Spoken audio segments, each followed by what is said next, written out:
Chapter 21, Insight. In the end, Aralani mused, that was what it came down to. Analysis followed, then extrapolation and countermove. Those were what made a successful military campaign, but it all started with insight. And if the insight was in error, the rest collapsed like an ice bridge over a bonfire. Thrawn claimed to understand Yve. He claimed to understand the Vax, but he'd also thought he understood the Leoi and the Garwians. His failure there had stirred up old animosities and political conflicts, had gotten a bunch of aliens killed, and had put the Ascendancy in the middle with dirt on its hands. If he was wrong this time, there would be more deaths. Only this time, many of the dead would be Chiss. There was a movement to her left, and she looked up to see Wutro come to a stop beside the command chair. "Breakout in 5 minutes," the Vigilance first officer reported. "All systems and stations report ready."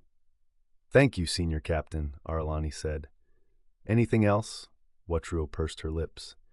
"It trusts you realize, Admiral, that we're walking on splintered eggs here. We only have Senior Captain Thrawn's assumption that the Vax haven't completely gone over to the Nicardan side. If they have, we're going to end up fighting both of them. And unless the Vax attack us directly, we have no authorization whatsoever to fire on them." "It gets worse," Aralani warned, thinking back to the Leoi fighters she and Thrawn had seen at the Leoian Heartworld. If the Vax have joined Yve, there may already be Nicardan crews aboard Vac warships. We won't know for sure who's who until they open fire. And until then, they can maneuver all they want, play blocker for Nicardan ships, or even range their weapons against us, Wutro said darkly. Until they actually fire, we can't legally do anything. "Well, maybe we'll get lucky and the Vax will declare war as soon as they see us coming for them," Aralani said. "That would make things easier." "Yes, ma'am." Wutro hesitated. "This Republic energy shield Thrawn brought back from the edge of the chaos. How good is it, really?" "I don't know," Aralani admitted. "He was there for some of the tests when they were figuring out how to wire it to Chiss power systems, and it looked pretty impressive. But how strong it is, and how long it'll last under sustained fire." She shook her head. "No idea. I suppose we'll find out." "I suppose we will," Wutro huffed out a breath. "With your permission, Admiral, I think I'll run the weapons crews through one final system check.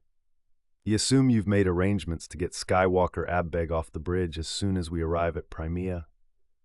"I've assigned 2 warriors to take her back to the suite," Aralani said. "They'll stay there with her and her caregiver until the battle's over." "Good idea," Wutro said. "Thrawn losing his Skywalker was bad enough. If we got boarded and lost ours too, we'd never hear the end of it." Aralani had to smile. "And if that's the only thing you have to worry about today, Senior Captain, your life must be going remarkably well." "Thank you, Admiral," Wutro said innocently. "I'd do my best. With your permission, I'll get started on that weapons check." With a final urging from the Great Presence and a final twitch of Kilori's fingers, they arrived. "Well," Thrawn commented as Kilori pulled off his sensory deprivation headset, "I see General Yve has one final surprise for us."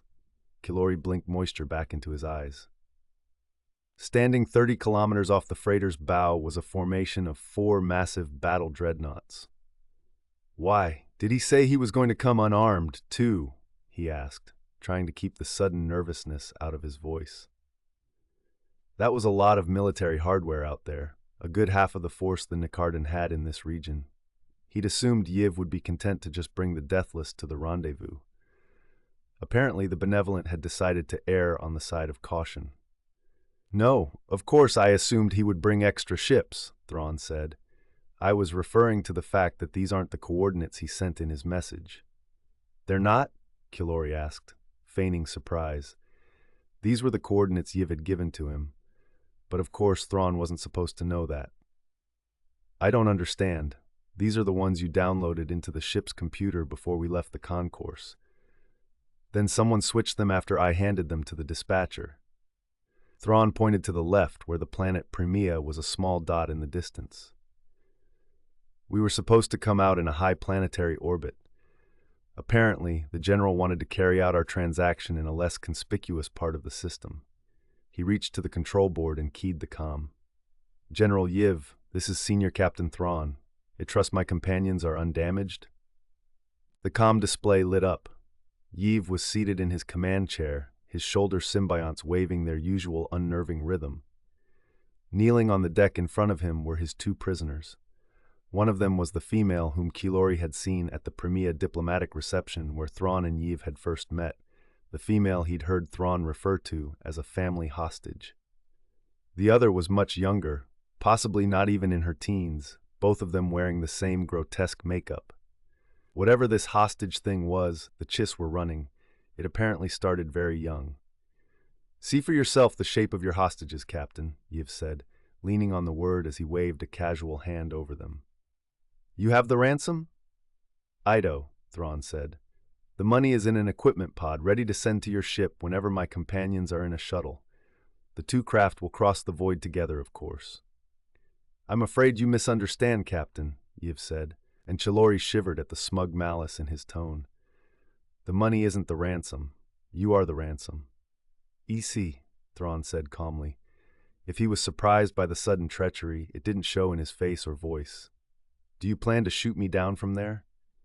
"You stole one of my ships and killed one of my crews," Yves said, the smugness gone. "For that you've automatically earned death at my hand. I'd prefer to bring you aboard the Deathless so I can watch you die, but if you insist, I can certainly do it from here." "I do not so insist," Thrawn assured him. "I merely wish to ascertain the parameters of our altered agreement. Do I assume that since the location for our meeting was changed, all the rest of the original provisions are no longer in force?" "Probably," Yves said, the smugness back.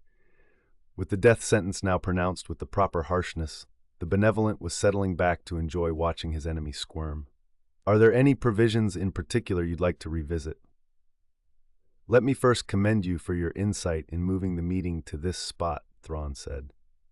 "I presume you felt Premier Orbit would be too public a venue, especially since you don't want the Vax to see how much military force you have in the area?" "That would hardly be a surprise," Yves assured him. "They've seen these ships and more. It's amazing how the presence of battle dreadnoughts can smooth out a round of negotiations." "Perhaps in general," Thrawn said. "Perhaps not with a people like the Vax. You were also wise enough to stay within the Premier system instead of moving us elsewhere. This way, you can calculate and execute a jump journey over to the planet within a relatively few minutes." "I don't anticipate any reason to hurry over there," Yves said. A hint of caution had crept into his voice, Kilori noted with some trepidation of his own. If there was anyone who should be worried about his situation, it was Thrawn. Why was he instead making casual conversation on irrelevant subjects? "Are you expecting the Combine leadership to suddenly need a conversation with me?" "Not necessarily," Thrawn said. "You asked which part of our agreement I wanted to revisit." "And just one provision," Thrawn said. "The part about me coming to Premier alone." The hyperspace swirl became star flares, then stars, and the Springhawk had arrived. "Dalvu, sensor scan," Samacro ordered, doing a quick visual check of his own. There was a lot of traffic out there, ships of all sizes and styles moving in or out, or just orbiting Crimea while they awaited their turn. Not surprising for a center of commerce and diplomatic contact, but it was going to make drawing out the enemy that much harder. Or perhaps even impossible if Thrawn's analysis of Nakardan ship parameters proved inadequate to the job. If the task force couldn't pick Yves' ships out of the swarm, the mission would be over before it even started, leaving Thrawn to face Yves alone. "Vigilant has arrived, Mid-Captain," Dalvu announced. "Acknowledged," Samacro said, peering out at the night dragon that had just appeared in the distance in front of the Springhawk. As he watched, the rest of Aralani's force popped in from hyperspace, the cruisers, destroyers, and missile boats moving quickly into screening formation around her as they arrived. "Kirill, do we have her signal yet?" "Coming online now, sir," Kirill confirmed. "Open communication to Premier and all the rest of the force." There was a double click. "Premier Central Command, this is Admiral Aralani of the Chiss Expansionary Defense Fleet." Aralani identified herself. "May I assume you received the message from my colleague, Senior Captain Thrawn?" "This is Command." An official-sounding voice came back promptly. "We did. And have you considered it?" "We have," the Vax said. "We wait upon your confirmation of the identities and locations of Nakardan vessels." "Acknowledged," Aralani said. Our officers are gathering that data now. Dalvu, Samakro prompted. Seconds count. But so does neatness, Kirill added. Agreed, Samakro said, fighting back his impatience. The orbiting Nakardan ships were undoubtedly even now reporting to Yiv that a Chiss fleet had arrived and were requesting orders. The longer the sensor analysis took, the more likely Yiv would order an attack, and the Nakardan would get in the first shot.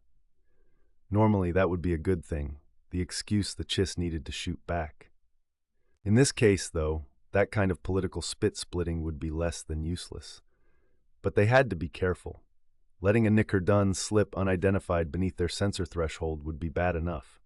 Inadvertently targeting an innocent ship would be worse. The seconds ticked by. Got him, sir, Dalvu said with clear satisfaction.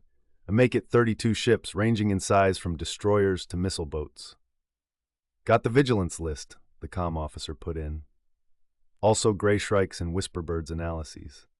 All 4 match, Dalvu announced. Repeat, full confirmation ID on 32 enemy ships. Deployment pattern, well. She touched a key, and the tagged Nikardan ships came up on the tactical. Would you look at that? Kirill said with feigned surprise. I'd say that's a blockade formation. So it is, Samakro agreed. Deployed that way, probably, in order to keep anyone from wandering out of the regular traffic flow and accidentally blundering into Yiv's confrontation with Thrawn, wherever it was Yiv had moved it. But of course, the Vax wouldn't know that was the reason. Vigilant sending the profile to Premia Command, Kirill reported. Good, Samakro said. Let's see if they come to the correct conclusion. They'd better hurry, Kirill warned. Yiv can't possibly be hoping to bully a system like this without a lot more firepower close at hand. I'd prefer we have the chance to take out his bumpers before his bruisers get here. Admiral Aralani, this is Command, the Vac voice came back. Do I assume from the pattern that we are the object of a Nikardan blockade? I would say so, Command. Yes, Aralani confirmed. Will you hold your defense ships back while we clear it out? That question was also asked by Captain Thrawn, Command said. The answer is now decided. We will hold back. Thank you, Aralani said. Task Force, you have your targets. Engage at will. You heard the Admiral, Samakro ordered, tapping ID locks onto the 2 closest Nikardan ships. We'll start with these 2. Asmorty, get us moving. Flank speed. No, Yiv said, his eyes focused slightly off to the side. The smugness had vanished completely from his voice, replaced by utter disbelief and a growing anger, his symbiont's tendrils waving restlessly. It's not possible. You're simply not important enough for the Chiss to send a war fleet to rescue you. You assume this display of Chiss power is because of me, Thrawn said. It's far more likely the Vac Combine itself called for Ascendancy aid. Absurdity begets absurdity, Yiv scoffed. The fools would never make a decision like that. They aren't even close to having all the thought lines they need, let alone to having considered all of them. You misunderstand them, General, Thrawn said. That will prove your undoing. Would you like to know what was in the message I sent them? I know what was in the message, Yiv retorted. It took it from your hostage. And substituted something far more innocuous, Thrawn said. Of course you did. What you failed to realize was that I left another message in the fighter's computer. Would you like to hear what it said? Yiv's attention jerked back to the comm from whatever he was looking at, a terrible fire blazing in his eyes. Tell me, he invited softly. To Primea Command, this is Senior Captain Thrawn, Thrawn said. My companion Thalius has delivered a message to your representative, a copy of which is reproduced below. If it's the same message as you've already received, then all is well, and you may consider my offer at your leisure. However, if you did not, in fact, receive this same message from my companion's hand, we may conclude that some of your officers and troops have conspired with General Yiv to withhold my message from you. If that is the case, I urge you to consider my offer with all necessary speed. To aid in your decision, I also include data from other systems that have had dealings with the Nikardan, as well as information about a ship full of refugees he murdered. I or my representatives will journey to Premia in the near future to discuss the matter with you. Thrawn stopped, and for a long moment Yiv just gazed at him in silence. Absurdity, he said at last. The Vax won't move this quickly. They can't. They consider all thought lines. Thrawn shook his head. No, what they consider curse. Yiv cut him off, his gaze snapping back and forth to unseen displays around him. No, they can't be. The Vax. He snarled something else, and suddenly the image blanked. What's going on? Chilori asked, his cheek winglets quivering. 3 minutes ago, the Benevolent had had everything completely under control. What in the depths was happening out there?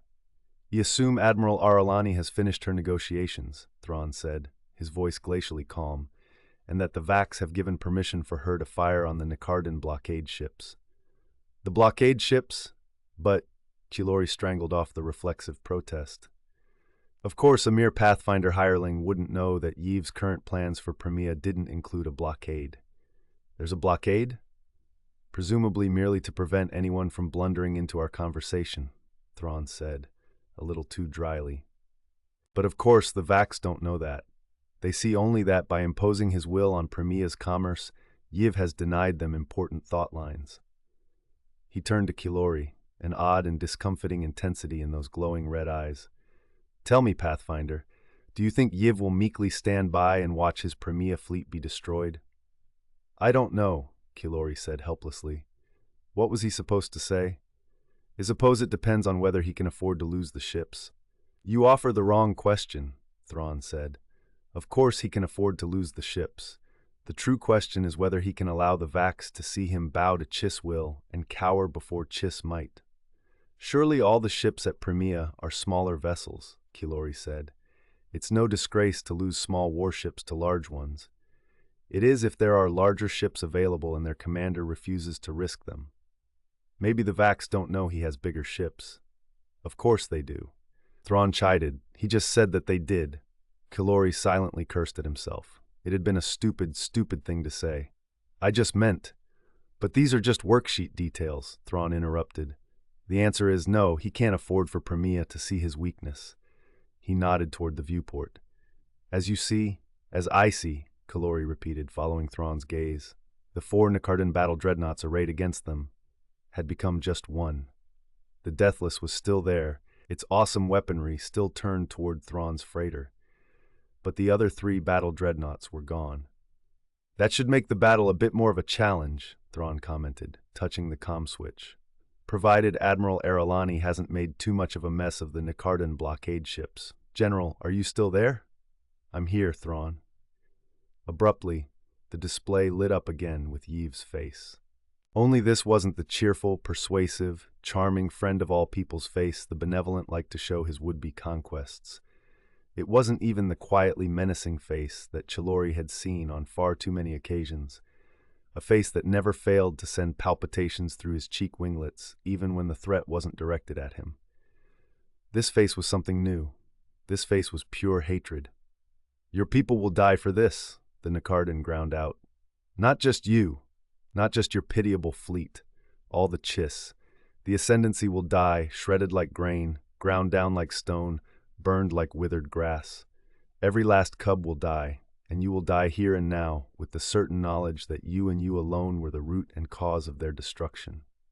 All because I cost you your foothold on Crimea? Thrawn asked, his voice and face as calm as Yve's were malevolent. Come now, General. You merely need to step away and start over. His face hardened. But I suggest you choose a different part of the chaos for your next attempt. This region will no longer accept your smiles and promises. How little you know, Chiss. Then enlighten me, Thrawn invited. Tell me who you serve, or who follows in your wake. If there's more to know than just the Nikardan, I'm more than willing to listen. Yve's mouth opened in a smile that was just as bitterly angry as his glare had been. Then you'll forever wonder as I send you to your grave. Deliberately, he looked down at the 2 females kneeling in front of him. But before you leave this life, I'll show you exactly what I have planned for your entire species. The Springhawk had just sent its 3rd Nikardan patrol boat into shredded oblivion when the 3 battle dreadnoughts suddenly flashed into view. And the bruisers have arrived, Kirill announced calmly. Nice micro-jump, or whatever they did. Looked like an in-system jump, Asmorty said from the helm. Shorter and easier than even a micro. Also doesn't leave enough back trail to show where it came from, Dalvu added grimly. If they came from Yiv, we still don't know where he is. which meant they couldn't go to Thrawn's aid if he needed them, Samakro knew. Thrawn's life was in his own hands now. If he'd miscalculated any aspect of the plan, if he stumbled on any of the steps, he would likely die out there. So would a lot of Chiss, and the Springhawk would be in need of a new captain. "Stop it," Samakro ordered himself. Thrawn was his commander, the rightful master of this ship, and Samakro's job was to do his duty to Aralani and the Ascendancy and to return the Springhawk to its master in the best shape he could. Which was suddenly a more challenging proposition than it had been 30 seconds ago. "Orders, Admiral," he called. "We split them up," Aralani said. "Grey Shrike, Whisperbird, Stingfly, take the one to starboard. I'll take the one to port side. Springhawk, you move on the middle one. Don't fully engage, just keep it occupied. Everyone else, watch your backs and continue your attrition of the patrol craft." "Acknowledged," Samakro said.